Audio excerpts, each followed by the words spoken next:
développement de l'entrepreneuriat et de l'emploi 2015 ni domaine affaires ni tanana manokana eto miaraka amin'ny karazana fampiofanana izay azonay omena.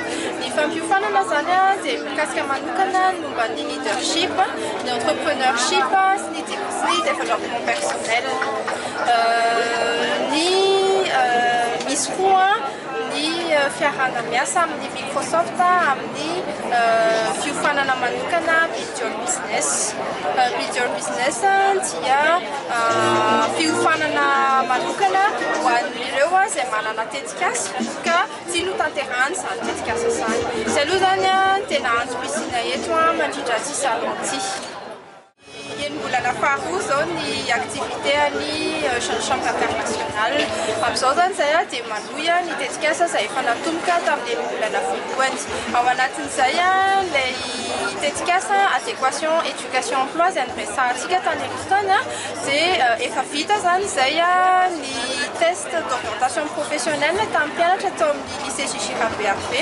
Miandry ny valindreo test reo zahay dia anao amin'izay le interview vidéo en corps de métier izay mety mifandraika amin'ny valin'le résultat ny orientation professionnelle natao niaraka tamin'ny mpianatra.